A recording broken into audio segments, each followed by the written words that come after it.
Sekarang tuh apa lagi di yang di Ini betul ni. sekarang Ikro tuh. Sikit dia dah nampak cahaya tu. Karena sekarang ni kan sistemnya dah beda dah. Pakai Ikro kan sekarang. Dah banyak dirubah. Yang 30 jadi 28, 29. 9, banyak 29 lah. Sian. Quran ayat disunat.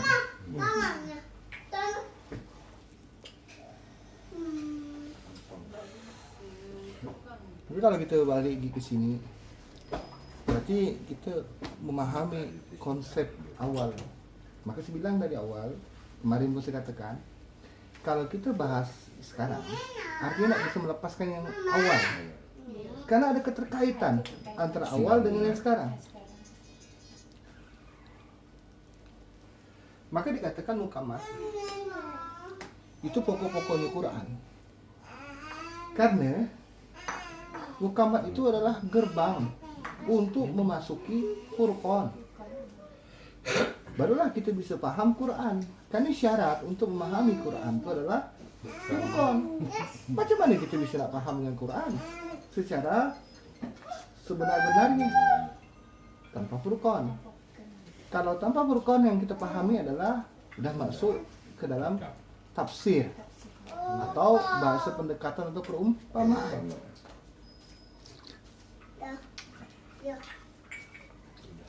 Bentuk lembar tersusun. Nah, kita balik ke awal. Sebagaimana kenapa saya katakan Bismillahirrahmanirrahim. Kenapa saya lingkar biru bashin mim alif lam ra alif lam ra. Ada kesinambungan antara alif lam dengan mim. Ada kesinambungan pula kenapa dihubungkan alif lam dan ra. Nah, secara harfiah dalam penulisan dan penyebutan Ar-Rahman Ar-Rahim, dia tidak bisa berdiri tanpa alif lam ra. Nah, kalau kita membahas kenapa dia tak bisa berdiri tanpa alif lam ra, di sini akan saya jelaskan, saya uraikan sedikit. Bashin mim itu diikat dengan surah Shad. Sejatinya diawali dengan huruf Shad. Nah, kalau kita lihat surah Shad awalnya ayat pertama diawali dengan huruf Shad. Ada keterikatan tak? Ada. Nah, sebaliknya dalam bismi atau bashin mim yang diungkap pertama bashin itu adalah Shad. Itulah alasannya kenapa sin itu dimatikan. Dalam penulisan diberi tanda mati. Tapi dalam penyebutan ba itu menyatakan sin. Maka dia wajib ada hembusan. Nah, maknanya karena pertama adalah ba, mulut tu mengatup, kemudian membuka. Dia bermakna dari awal tiada menjadi ada. Artinya wujud tu dari tiada menjadi ada. Artinya ada tu, wujud tu adalah ada. Wujud. Lalu apa yang diadakan? Kehidupan. Kehidupan seperti apa dimaksudkannya hingga sin itu dibunuhnya? Hingga dalam penyebutan ba itu menyatakan sin. Ada tak hembusannya? Bis. Benar? Apa yang diadakannya? Dalam kalimat ba, lalu mengatuk kemudian membuka, itu makna roh. Lalu hidup tu, hembusan itu adalah kehidupan yang makna adalah cahaya. Sedia nak hidup ni? Artinya, disitulah menjelaskan apa itu cahaya. Lalu, kenapa dijelaskan dalam kalimat mim? Lalu kalimatnya bismi. Lalu kalau orang dalam bahasa Arab, dia akan mengertikan bismi itu mendekati kalimat asma atau ismi. Lalu dia akan mengartikannya adalah nama, padahal bukan. Nah, kalimat setelah mengatup kemudian membuka adalah makna ada atau wujud, itu adalah ruh. Lalu ada hembusan, itu adalah cahaya. Lalu apa yang dinyatakannya? Mim tadi ini adalah yang di dalamnya, yang include, yang di dalam memenuhinya. Yang di dalamnya adalah ruh, kemudian dalam ruh itu adalah cahaya, mim, jiwa. Maka sifat yang terpuji adalah Muhammad. Include itu di dalam sifat Muhammad adalah sifat yang pertama kali dilekatkan kepada ciptaan yang pertama pula. Maka kalimatnya bismi itu menyatakan lengkap, include semuanya. Dari ada sampai sedia. Ba, shin, mim. Lalu siapakah, untuk apakah disediakan dan siapa yang menyediakannya? Jawabannya ada pada alif. Lam, ha. Maka saya katakan dari awal, Allah yang disebut oleh lisan lidah kita, Allah yang diolah oleh lidah kita, dia bukan Tuhan.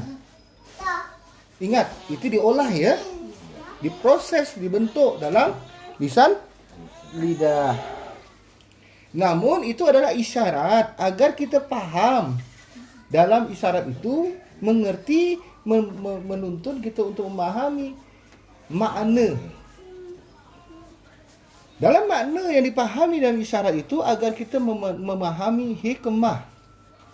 Maksudnya, arti tujuan hikmah dalam makna tersebut adalah siapakah sebenar-benar yang menciptakan segala sesuatu. Yang mustahil baginya sama dengan segala sesuatu yang diciptakan. Maka kenapa Bashin Mim artinya udah bicara tentang surah Sad. Lalu Bashin itu menyatakan Sad. Maksud dalam Sad itu adalah include, sempurna sebagai kunci atau tabut semesta. Hingga bahkan di luar pada urusan semesta termasuklah jannah, segala sampai Ruhul Qudus terkunci dalam Sad itu sendiri. Nah, jawabannya adalah alif. Alif ini menyatakan asal usul. Ya pernah kita bahas a dan lif. A itu saja ada proses, ada asal usul dalam penyebutannya. Karena dalam A itu yang kita pahami, yang kita tahu, yang kita dengar, yang kita terbentuk dalam tenggorokan kita ni adalah dengung. Dengung itu tidak akan terjadi dengan sendirinya kalau dia tidak ada getar. Getar itu tidak akan terjadi sendirinya kalau tidak ada yang menghembuskannya hingga bergetar. Sedangkan yang menghembuskan dia bukanlah hembusan, apalagi getar, apalagi dengung. Nah, inilah maknanya. Jadi alif menjelaskan tentang asal usul, sedangkan lif itu sudah menjelaskan segala sesuatu yang dalam bashin mim. Alif sudah menjelaskan dalam bashin mim. Sehingga dalam bismi ada alif, lam. Dia jelas sebagai penghubung. Lam pertama sebagai penghubung kepada apa? Kepada segala sesuatu yang sedia. Sedia enggak segala sesuatu ni? Tentulah ada yang dihubungkan, ada yang menghubungkan, ada yang pula dihubungkan. Nah, ini biar kita logisnya begini nih. Tapi ada asal usulnya, maka alif sebagai menjelaskan asal biar kita ngerti sebagai penghubungnya. Lalu lam kedua, itu sebagai yang memberikan hubungan. Maka sebutnya adalah hablum minallah. Dialah yang memberikan hubungan. Yang hubungan sebaik-baik hubungan adalah kepada yang memberikan hubungan. Makanya dia ada sabdu, dia ada alif lagi di atas sabdu. Lalu maksudnya seperti apa? Apa yang diberikan hubungan itu kepada siapa? Roh. Nah, roh lah yang pertama kali diciptakannya, dan roh itu pula yang dikendakinya untuk membentuk yang namanya cahaya. Roh dari cahaya ini pula yang akan membentuk yang namanya jiwa. Nah, include lah disebut alif lam ra. Maka kalimatnya Bismillahirrahman. Nah, baru kita ngerti bagaimana cahaya itu dibentuk, untuk apa cahaya itu terbentuk. Dari mana? Dari roh. Ha ini, ha Allah, itu menjelaskan ke roh. Kalau mau paham roh, pahami hanya Allah. Maka kalimat alif lam ra. Kenapa harus ada alif lagi? Inilah yang tidak bisa dilepaskan asal usul. Maka dari awal saya katakan tidak akan mengerti mereka jalan balik kalau mereka tak paham asal usul. Tapi kalau dia paham asal usul maka dia paham akan kembali ini. Alif nih, kenapa banyak alif di sini? Ada 3 alif di sini nih. Ya kan? Nah, di sini dah menjelaskan tentang yang tak berakhir. Kenapa dikuncinya ada 3? 3 secara yang nampak. Ya, 3 ni menjelaskan tentang asal usul. Tidak akan berakhir. Maka dikatakan dia 3. Ada alif 1. Artinya yang tidak akan mungkin berakhir. Berakhir saja ditetapkan. Sedangkan yang menetapkan tidak akan akhir itu tidak akan terjadi kalau misal siapa yang menetapkan sendiri yang telah mengunci akhir hingga disebut tidak ada yang berakhir.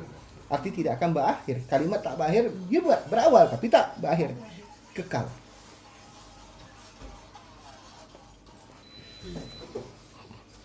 Nah, kalau kita lihat lagi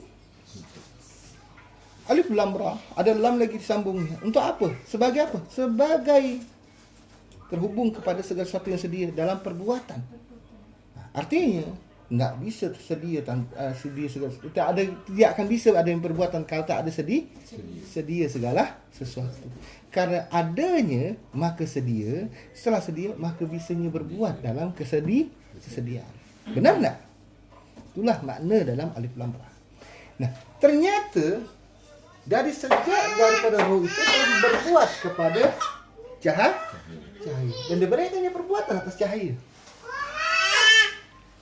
Gimana? Atas cahaya. Maka ada sabdu dalam huruf ra. Hir, rah. Hir. Hembusan tak? Yang roh yang menghembuskan. Bergetar. Terjadinya dalam bentuk apa? Dalam pembentukan cahaya. Kenapa hanya dibunuh? Karena sejatinya cahaya itulah kehidupan. Lalu apa dimunculkannya? Mim. Ada alif tak di atas mim? Nah, kenapa mim itu diberinya alif? Rahman. Karena cahaya itu sendiri adalah langsung kepada Allah melalui ruh itu sendiri. Yang mana jati diri cahaya itu adalah ruh, sedangkan ruh itu cahaya itu sendiri adalah di dalam atau sebagai jati dirinya jiwa. Makanya kenapa mim diberi ini di atas. Namun masalahnya adalah nun. Inilah nun dia menunjukkan. Nun di sini menunjukkan bukan nar. Dia nak mau sebut nar. Kalau ini Rahman nar, nak mau. Nar makna api. Mustahil baginya untuk api. Namun karena cahaya dia maknanya sebagai sedia, dia berada di dalam segala sesuatu. Ingat, di dalam segala sesuatu yang sedia. Sebagai asal usul atau sumber yang sedia. Maka kalimatnya nir. Bayangkan, nir. Nah, nir, apa digetarkannya? Cahaya menggetarkan. Cahaya ini untuk membentuk apa? Jiwa yang di dalamnya include kehidupan yang sempurna. Maka kalimat nir, rahim. Dengung tak? Him. Dalam hembusan ada dengung tak? Ada. Nir rahim makna kepada jiwa kita. Hir Rahman makna kepada cahaya yang terhubung kepada hir, yaitu ruh itu sendiri. Nah, di sinilah baru jelas untuk terhubung pada jiwa ya. Makanya dia tidak bisa disambung, ya. Tapi kalau diucap dia tak bisa benar tak? Nah, di sinilah jawabannya. Maka sinkron tak dengan solat? Sinkron. Dengan asal usul kita, sinkron dengan surah yang lain, sinkron dengan Quran. Sehingga kita diajarkan hidup dengan bukti, bukan asumsi. Kita dituntun dengan kesadaran, dengan kemampuan untuk Membedakan. Daripada inilah baru kita ngerti kenapa semua ini sedia. Dibaginya ada satu yang tak sama, 6 ni sama. Diberinya perbedaan dalam persamaan. Diberinya persamaan dalam perbedaan. Hingga dikenallah 7 huruf awal. Yang satu tak sama, 6-nya sama. Tu. Dari alif sampai ho. Sebagai apa? Sebagai menjelaskan permulaan. Apa yang dijadikan pertama kali? Untuk apa? Kemudian sebelum manusia itu keluar, apa yang diberi dibentuknya pertama kali? Tempat. Ayo saya tanyakan. Dulu manusia ke dulu surga diciptakan? Nah, surga tempat atau bukan? Tempat. Setelah itu dulu dunia ke dulu bumi?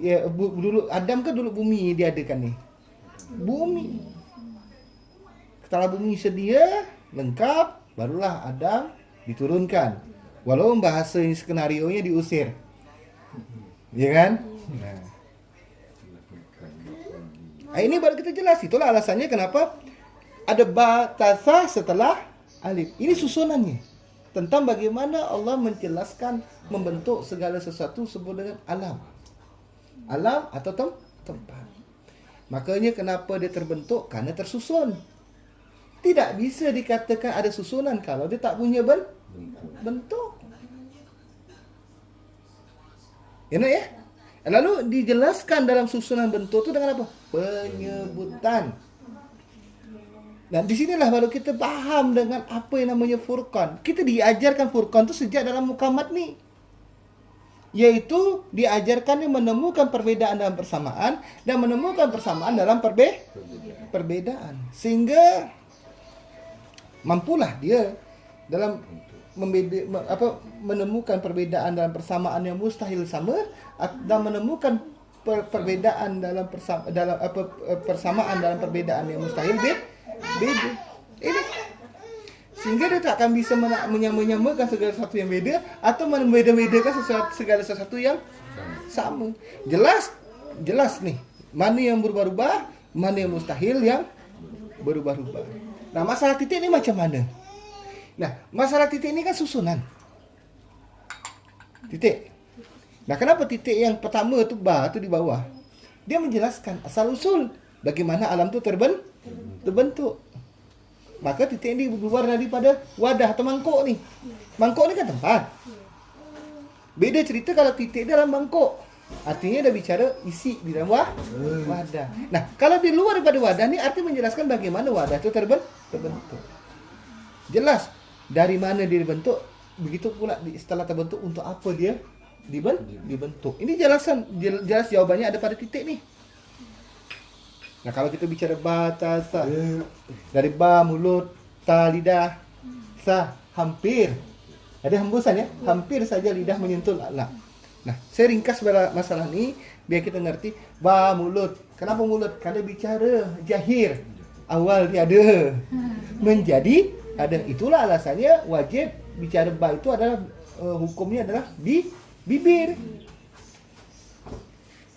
Ternyata mengatop dan membuka bibir itu dia awali atau digerakkan ataupun dilakonkan oleh dengung. Betul tak?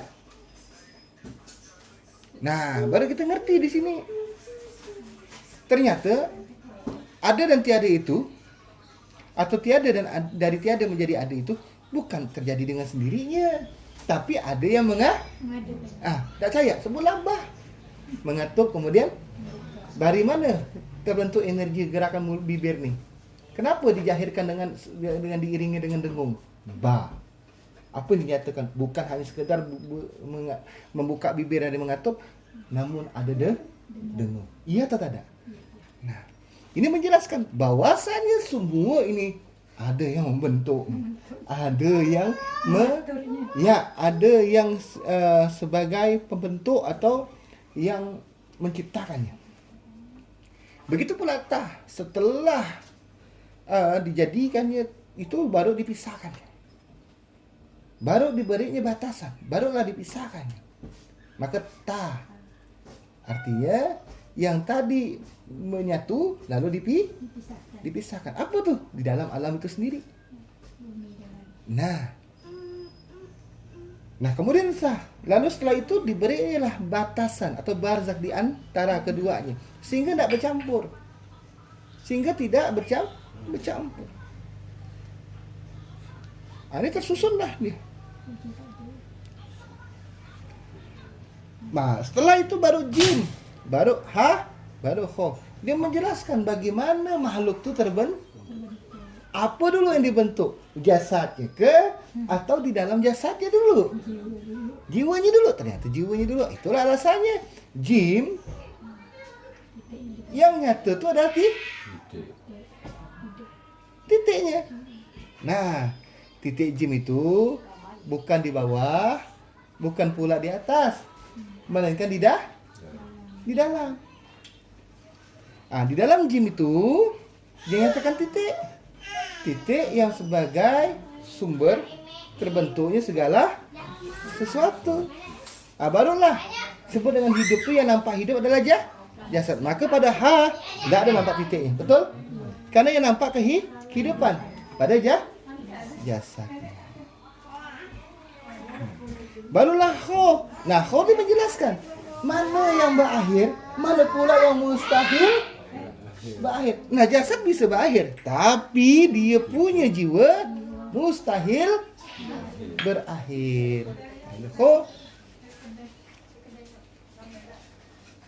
Nah kalau ada 7 huruf nih, berarti menjelaskan bagaimana asal usul segala sesuatu ini terjadi. Sedia enggak? Sedia. Bisa enggak lepas ini daripada cahaya? Bisa enggak cahaya itu lepas pada ruh? Mustahil. Sedangkan nur itu sendiri tak bisa lepas daripada Allah yang sebagai penciptanya. Ingat, ruh itu ciptaan. Kalau ada orang katakan ruh itu bukanlah ciptaan, sungguh dia telah menjadikan sandingan dan tandingan kepada Allah. Karena yang namanya yang bukan ciptaan hanyalah pencipta. Karena Allah walam yakul lahu kufuwan ahad.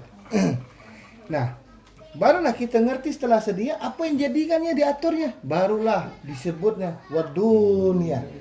Baru kita ngerti kenapa Allah ciptakan dunia ini. Untuk apa? Untuk bermain-main? Ya, bisa. Untuk menentukan pilihan nanti di akhir? Ya. Itu tujuannya. Untuk memahami asal usul kita? Ya. Untuk mengerti dengan siapa yang menciptakan kita? Ya. Wadunia dal sebagai huruf pertama di dalam 16 huruf. Ingat, 16 huruf berpasangan. Ya dibagi dua nih. Yaitu 8 awal, 8 akhir. Nah, kenapa dengan angka 8? Angka 8 adalah huruf dal. Dal artinya yang telah terikat dengan segala sesuatu ketetapan atau perjalanan. Tidak ada satu manusia pun mampu menentang, jangankan Tuhannya. Yang diciptakan Tuhan ini atau ketetapan itu sendiri mustahil. Tidak ada satu manusia pun mampu menentang namanya ketetapan Tuhan. Nah, kalimat dal, dalam kalimat dal itu sudah menjelaskan terhubungnya antara awal dan Nah, bisa tidak kita sebut dal itu tanpa lam? Siapa yang mereka sebutkan dal? Bukankah dal itu dah menyatakan lam? Lam ini huruf terakhir di dalam 16 huruf berpasangan. Padahal waktu sebut dal, lamnya belum ada kan? Belum. Nah, di sini apakah ini ramalan? Bukan. Maka kata Allah menetapkan secara pasti. Kami yang menyusun dengan ukuran yang pas, kata Allah. Kami yang telah mengaturnya dengan segala sesuatu yang pas. Adakah yang tak pas? Nah, disinilah baru mereka tak pernah berpikir bahwa takdir. Mereka kan hanya baru menjalani, mereka tak tahu akhirnya. Padahal kalimat dal belum, baru ada huruf dal saja, dia telah menyatakan lam. Sebutan, bisa enggak kalau tanpa lam? Kalau dia hanya mengatakan sin, apa jadinya? Das. Kalau dia mengatakan mim, dam. Kalau dia menyatakan nun, dan. Masalahnya adalah namanya adalah dal. Sebutannya. Apa yang tersembunyi di balik isyarat penyebutan namanya? Dia menyatakan apa? Lam. Benar? Iya. Lam. Nah, kalau lam berarti dia menyatakan Akhir. bayangkan hebatnya Allah. Baru belum ada lam, belum ada sin, belum ada yang sad, belum ada to. Baru huruf dal saja Mengikat. telah disebutkannya akan akhir. Nah, ayo. Mukjizat mana lagi yang perlu kita bantah? Disinilah baru kita terungkap. Ternyata jawaban akan akhir ada pada awal. Tidak akan mengerti, kita akan kembali kalau kita tak mengerti asal-usul kita. Itulah alasannya Al-Fatihah sebagai sifat Quran yang pertama sekali sebagai pembuka, sebagai ummul kitab. Dia menerangkan sebaik-baiknya isyarat tentang kembalinya. Ada 3 jenis manusia yang dijelaskan oleh Allah dalam Quran, khususnya dalam Al-Fatihah. Siratal ladzina an'amta 'alaihim ghairil maghdub alaihim waladdallin. Ada 3 jenis manusia di sini sebutkannya. Benar, cubalah teliti. Jadi kita di wilayah yang mana ni? Ya, kalau kita mengerti dengan wilayah yang mana, baru kita ngerti. Oh, ternyata orang yang sebaik-baiknya bijak adalah dia paham benar akan ketetapan. Setiap punya awal, dia pasti punya akhir. Setiap yang punya akhir, dia mutlak pasti punya awal. Itu dal. Maka kalimat dal lidah melekat tak? Melekat. Di mana? Di lidah di dalam atau di luar? Tidak akan mengerti mereka perjalanan takdir kalau mereka terjebak di luar. Karena rahasianya takdir itu melekat lidah. Maka kenalah diri kita. Asal usul kita. Baru kita mengerti akan apa yang telah Allah tetapkan atas semua dalam diri kita yang mustahil betulkan. Nenek lihat tak muka saya ni? Nyata tak? Sekarang tanya telinga nenek. Nyata tak muka saya ni? Atau tanya pada hidung nenek, cium nenek tu. Nyata tak muka saya ni? Enggak. Dengan mata. Inilah maksudnya kita bicara yang sedia tajalli dalam dal itu memang include dah sedia. Pertama, kita jangan fasik, hanya menyatakan yang nyata menurut versi mata. Sekarang, nyata tak telinga suara saya di telinga nenek ni? Cuba tanya mata tu, bagaimana sih bentuk atau suara saya ni? Tak tahu mata. Tanya hidung, macam mana bau suara saya ni? Ustaz? Di sinilah sebagai filter Furqan. Furqan memberikan kita sebagai kemampuan membedakan yang include di dalamnya. Silakan, Anda gunakan akal. Anda gunakan indera. Indera Anda menangkap segala sesuatu yang tak bisa tangkap yang lain. Mungkin nyata bagi mata, tapi mustahil telinga dan hidung. Tapi nyata bagi lidah, tapi mustahil bagi mata, telinga, dan hidung. Nah, disinilah kita semua ngerti. Dengan apa kita memahaminya? Apakah dengan bahagian-bahagian alat? Atau langsung? Langsung artinya include. Nah, kenapa saya katakan sadar? As-salatu khairun minan. Salat itu lebih baik daripada, artinya lebih baik daripada orang yang pandai. Salat itu ngajarin kita sadar. Sadar ini urusan sadarlah kita. Andai saya tak punya mata, saya tak tahu bentuk wajah-wajah ni, warna pun saya tak tahu. Yang saya tahu hanya suara, ya kan? Kalau berdasarkan telinga, yang saya tahu hanya bau. Kalau bau harum atau bau busuk yang cium hidung tu, tak pernah saya mau tanya telinga ni, bagaimana telinga, bentuk bau tu, bisa? Inilah indahnya dal. Karena Allah includekan setelah dal itu adalah zal. Ingat, zal sama-sama menyatakan lam, sama-sama menyatakan akhir. Maksudnya dalam lam itu sebagai penghubung, sama-sama menyatakan akhir dalam suruh pasangan ini. Dia menjelaskan tentang tujuan kenapa Allah sediakan diberinya perbedaan, namun diberinya persamaan. Di dalam persamaan adanya dalam perbedaan adanya Bukankah ini Furqan? Furqan itu apa? Pembeda. Untuk apa membeda? Untuk menemukan perbedaan dalam persamaan yang mustahil sama, atau menemukan perbedaan persamaan dalam perbedaan yang mustahil beda. Agar kita tidak bisa menyamakan sesuatu yang beda atau membeda-bedakan sesuatu yang sama.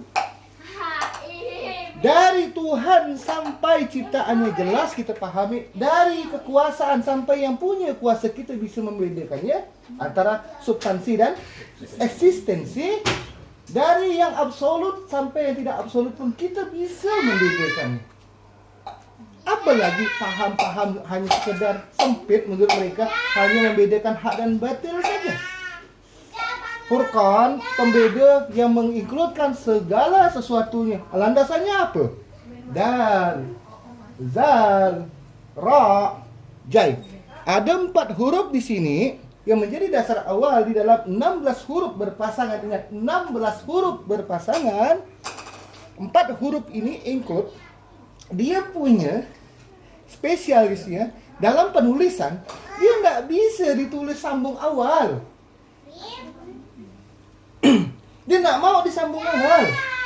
Beda cerita kalau disambung akhir. Itu beda cerita. Kalau sambung akhir dia bisa. Dal bisa sambung akhir. Zal bisa sambung akhir. Ra bisa sambung akhir.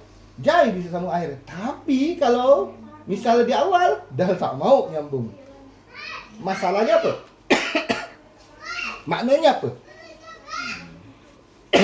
Maknanya 4 huruf ini dia tidak bergantung dengan sesuatu. Namun sesuatulah yang bergantung padanya. Kita bicara apa? Dal masalah takdir. Enggak mungkin takdir bergantung dengan makhluk, tapi makhluklah yang bergantung dengan takdir. Itu pasal pertama. Pasal kedua, zal, ketetapan, tada dan kadar. Apakah kadar bergantung pada kita, atau kita yang bergantung kadar dan kadar? Nah, itu pasalnya. Itulah alasannya kenapa dia tidak bisa ditulis disambung awal, kecuali disambung akhir. Dan sebagai pemutus, kalau disambung berarti putus, enggak? Disambung akhir berarti putus. Begitu pula ra. Tidak mungkin perbuatan bergantung pada kita, tapi kitalah yang bergantung dengan. Bisa nggak kita berbuat tanpa adanya perbuatan? Nah, perbuatan itu bisa nggak ada tanpa ada ketetapan? Include di sini, maka jai. Baru kita ngerti akan namanya kekal.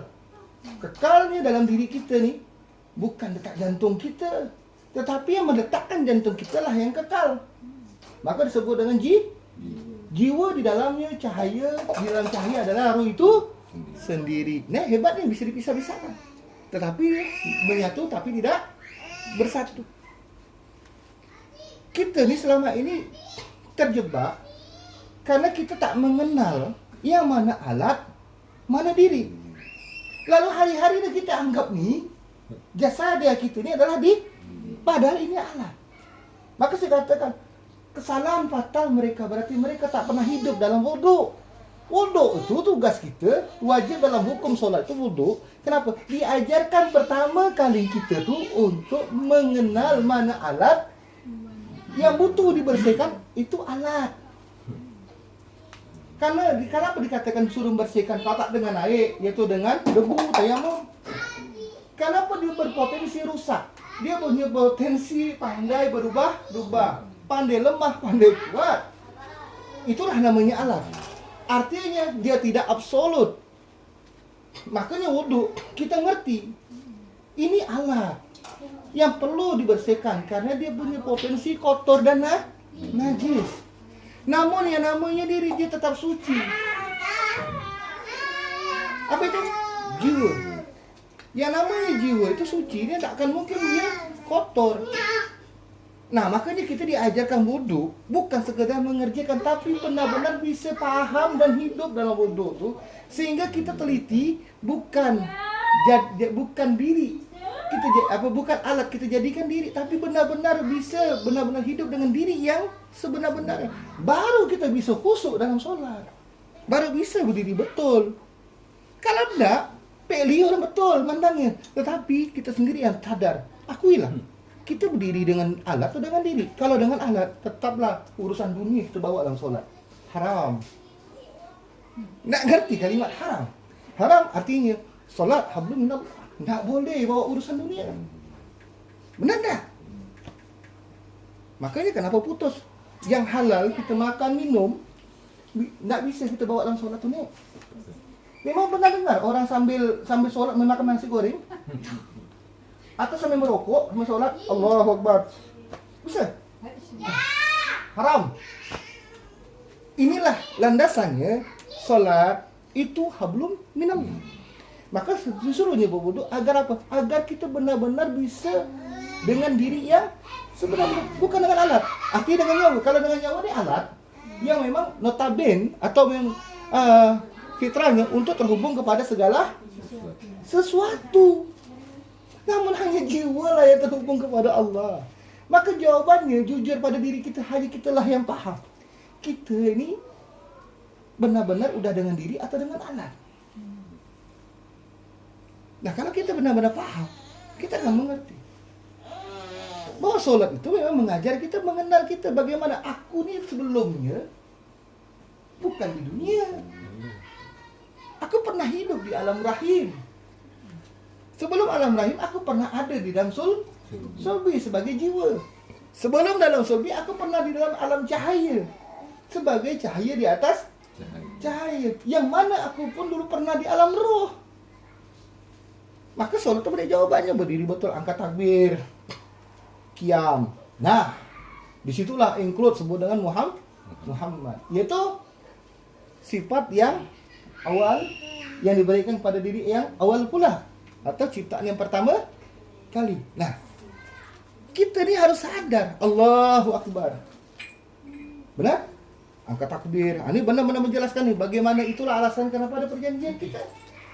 Kenapa kita syarat mau keluar ke dunia ni harus bersaksi dulu.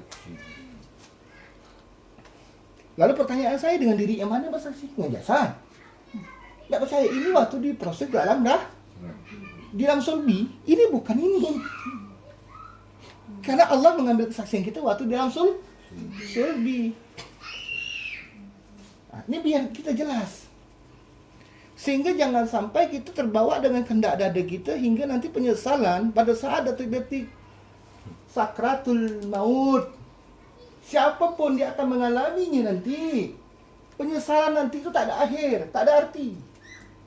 Kalau masih kita hidup dengan kehendak dada, maka kita tak akan menemukan jawabannya. Jangankan untuk orang lain, bahkan diri kita sendiri pun tak bisa menyelamatkan diri kita sendiri. Maka saat inilah kita benar-benar sadar untuk apa, mengapa kita diadakan. Maka itulah alasannya. Karena tidak bisa dijelaskan orang lain tentang masalah solat ni. Harus kita sendiri yang menemukannya. Maka untuk menjalankannya, jalankan untuk menemukan. Itulah maknanya kenapa Allah beri barzak yang adalah shin dan shin. Ada dua huruf yang sama tapi diberinya perbedaan. Ini furqan. Sin dan shin. Dalam bentuk sama, berinya titik yang 3. Shin kata dia. Kemudian setelah diberi titik 3, sebutannya dirubah, ditebalkan. Shin. Tapi persamaannya ada nih. Iaitu sama-sama menyatakan nun. Ayo. Bisa tak kalau sin dan sin tanpa nun?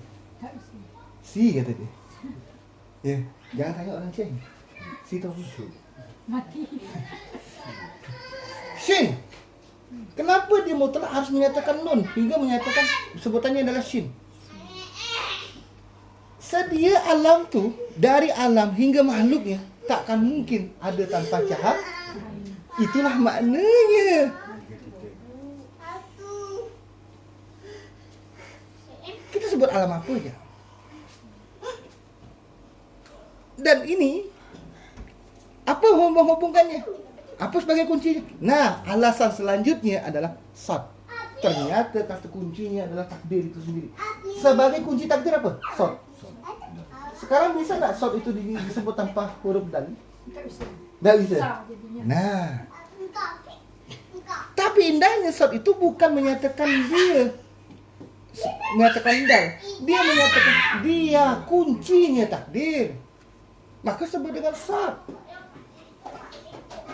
Dia kuncinya takdir. Sama Basim, dia kuncinya cahaya. Saya mau jujur di sini nih. Maka Allah jadikan spesial ada Yasin wal Qur'anil Hakim. Nah, perbedaan pandangan kita pada mereka nih, mereka menganggap alif lam mim, alif lam ra, kaf ha ya ain sad itu adalah mutasabih. Perbedaannya kita memandang itu adalah muhkamat.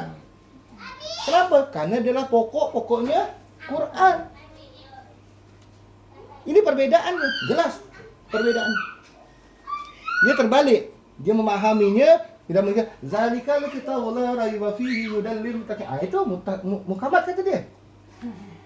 Alif lam mim, itu mutasabih. Itu versi mereka. Versi kita kan terbalik nih. Alif lam mim, inilah muhkamat. Zalikal kitabul la raiba fihi hudal lil muttaqin. Ini mutasabih. Nah, mutasabihat ini sama ceritanya. Saya mengerti rasa kopi ini, namun begitu saya jelaskan kepada orang lain dengan mulut saya, itulah mutasabihat. Artinya perumpamaan. Saya tak bisa jujur nih ngomong rasa kopi ini nih dengan mulut nih. Makanya sungguhnya mereka yang hatinya condong pada mereka akan menggunakan mutasabihat dan berusaha mencari takwil dan fitnah. Takwil lah yang akhirnya menjadi fitnah. Takwilnya kesimpulan. Itu takwil. Takwilnya kesimpulan. Bisa nak kesimpulan tu ada tanpa dada? Nah, karena kesimpulan tu diproduksi di dalam dada. Nah, benar kata Allah. Sungguh engkau Muhammad menyampaikan bukanlah atas kehendak dada. Tidak, jangan sampai itu terjadi. Nah, sad. Begitu pula sad dengan dot. Hanya pasal titik yang berubah, namun nyata dalam penyebutan itu jelas perbedaannya mendasar. Dot tegas. Tapi kenapa tidak sehalus sad?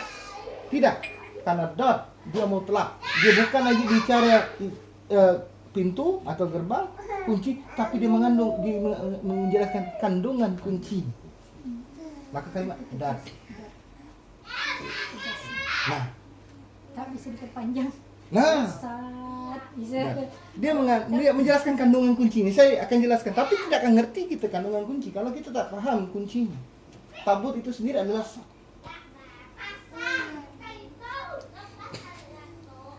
Nah, sad maknawiannya kita hidup ini tidak pernah minta. Lalu kenapa kita perihal hidup ini kita lalu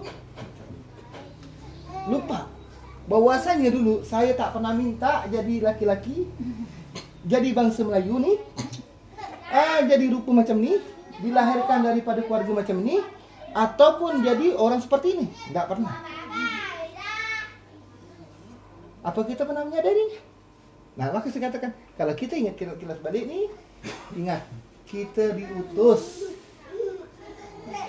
Bahasa diutus itu kita tak pernah minta, tapi didatangkan, diadakan. Barulah kita terbuka nih, baru ada tok. Di sinilah baru ngerti kita tauhid yang sebenar-benar yang murni, dia tak lepas daripada sok. Kenapa? Karena di dalam tok dia bukan bicara ilmu, tapi dia bicara hidup. Maka sebenarnya tok dia bicara hidup, orang yang hidup dalam tauhid, bukan orang yang berilmu tauhid. Ilmu tauhid itu nek, cara pandangnya, ucapannya tauhid, tapi dia tidak bisa mengamal atau hidup dalam tauhid. Tapi orang yang hidup dalam tauhid, dia benar-benar putus. Hasbunallah wa ni'mal wakil. Benar-benar dia sadar hidupnya datang dari Allah. Bahkan dalam saat ini dia pun dalam pemeliharaan Allah, dalam kekuasaan Allah. Tak akan bergerak sebiji debu pun kalau bukan dalam ketetapan Allah. Artinya secara mutlak dia berpegang kepada Allah secara utuh. secara substansi maupun eksistensi. Jadi bukan lagi istilahnya, karena kalau mulut nih ngomong tuh bebas nih. Kalau kayak kumis katakan lidah ini tak betulang, kalau betulang dah ketulangan. Nah kalau sod, dot, ta, zo, ain dan ain. Dua nih barzak sin, shin, ain, ain. Beda tapi punya sama. Sama-sama menyatakan nun. Saya ulangi, sama-sama menyatakan. Nah, sifat sadar adalah ain, ilmi. Bisa tak kita berpikir tanpa akli? Akli akal atau bukan? Akal. Tahu tak dia akal itu macam mana bentuknya? Kalau dia masih tak percaya, ni gaib. Oh, setiap nama ada bentuknya tadi. Nah, saya tolong, namanya akli. Dalam bahasa Melayu, akal. Ada nama tak? Ada. Tolong tunjukkan saya bentuk macam mana. Nggak bisa. Kenapa? Karena kalimatnya adalah ain. Ain itu menyatakan cahaya. Dia terbentuk daripada cahaya dan difungsikan di dalam cahaya. Maka untuk berpikir, Allah dalam firman dalam Quran berfirman ya Allah, kenapa engkau tidak berpikir? Bagi mereka orang-orang yang berpikir, dan lebih hebatnya lagi Allah, sungguh bagi mereka yang berakal sehat. Artinya udah berakal sehat pula akal. Benar? Jadi jangan kita termakan dengan tipu daya. Karena tipu daya, na'udzubillahi minasyaitonir rajim, di dalam dada dia bersifatnya adalah mengubah kita ke dalam arus segala sesuatu hal dunia. Sifat sombong, sifat angkuh, sifat riak, sifat iri, dengki itu muncul daripada sifat yang tertanam DNA-nya daripada iblis yang melekat kepada dada kita. Ain dan ain. Dua hal, ain dan ain. Ain yang sifatnya sedia, ain yang sifatnya memancar. Ain di dalam. Karena ain lah kita bisa berpikir. Karena ain lah kita bisa sadar. Ain yang dipancarkan atas kesadarannya. Ain yang terpancarkan atas kesalihan, ketakwaannya, kemudian keredaannya. Baru dia ngerti dan benar-benar hidup dalam Furqan.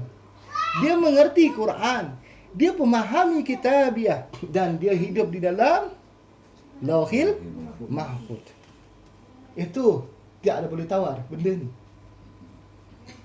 Barulah Lauhil dihubungkan Mahfuz, yaitu masuk kepada yang mutlak, yang absolut. 7 huruf tunggal yang mustahil sama. Arti 7 huruf yang tak sah. Kenapa Allah dalam Quran banyak mengulang kalimat 7? Ayo, 7 lapis langit, 7 lapis bumi, 7 surga, 7 neraka. Bukan kata saya. 7 lah. Kenapa dia apitnya antara 7 awal dan 7 akhir apa? 16 huruf. Namun ada 7 yang tak sama. 7 awal, yang satu tak sama, semuanya sama. 7 yang mustahil sama. Dan mustahil dari bentuknya tak sama, sebutannya pun. Cuba tunjukkan saya mana sebutan yang sama dalam 7 huruf tunggal yang tak sama ni. Mim sampai ya.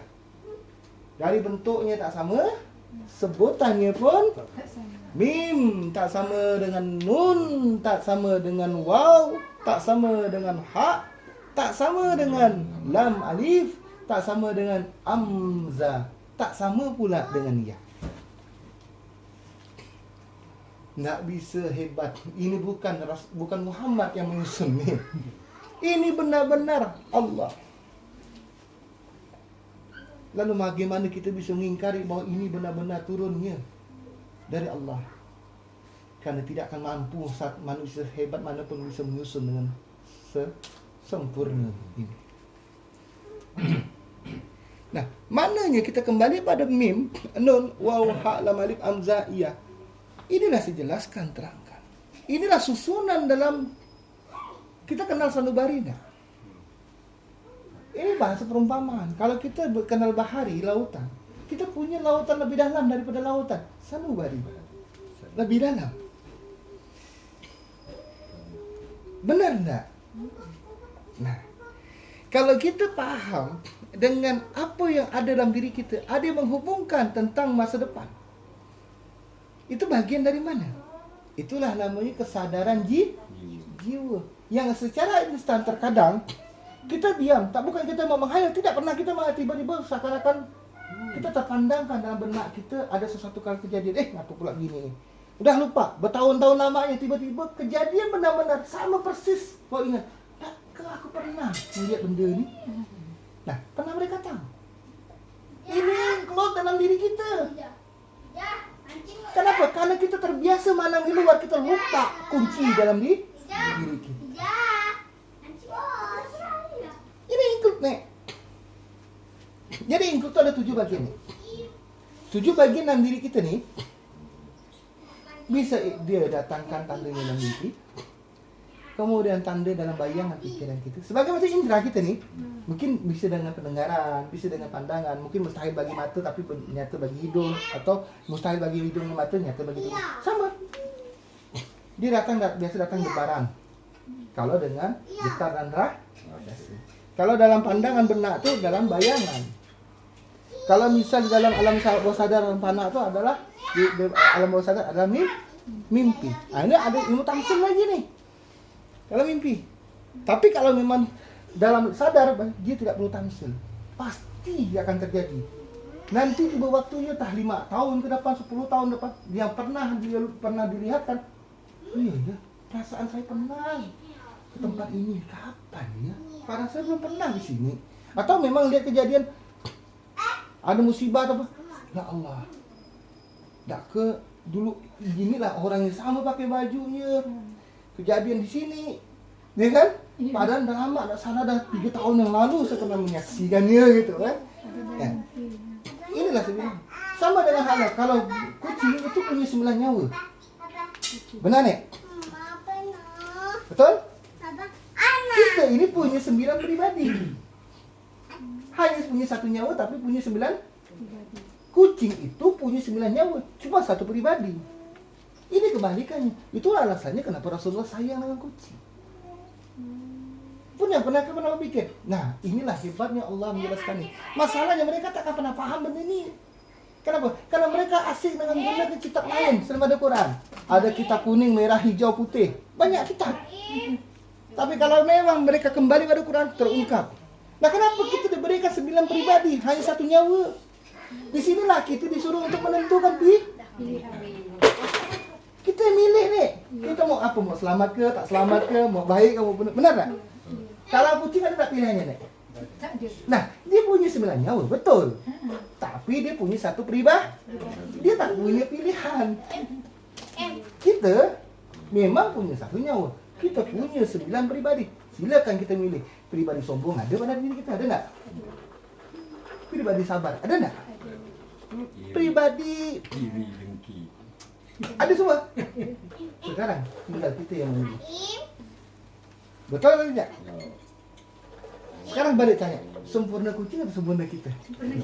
Nah, itulah jawabannya. Inilah hebatnya Allah. Kenapa? Maka saya katakan, kita bersyukur karena kita diberikan panduan dan segala sesuatu yang terungkap.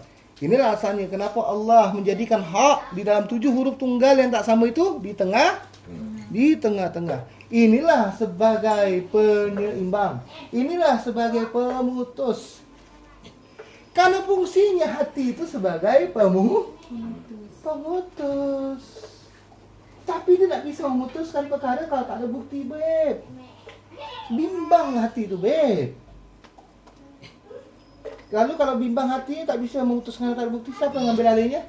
Dada. Dada, beb.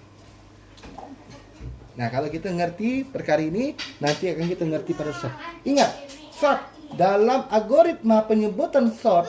Ingat, saya ulangi, dalam algoritma isyarat dalam penyebutan sort include dari alif sampai ya. Include dari alif sampai ya. Maka saya katakan tabur. Itulah kunci. Tidak percaya, ubahlah, sebutlah sort. Beda kalau kita sebut sin. Kenapa saya katakan sat? Sat bukan sat. Sat bukan sut. Sat ya. Nah. Dalam unsur itu apa? Ada hembusan. Tapi sebelum hembusan, ya, sebelum hembusan kasar, ada hembusan yang lebih halus daripada hembusan kasar. Hebatnya di sini nih. Kemudian adanya dengung. Lalu adanya kunci yang jam dengung itu yang menggerakkan lidah yang mengunci. Lidah ini di luar atau di dalam? Nah, kata kuncinya ternyata bukan di luar, melainkan di dalam. Ada pertanyaannya?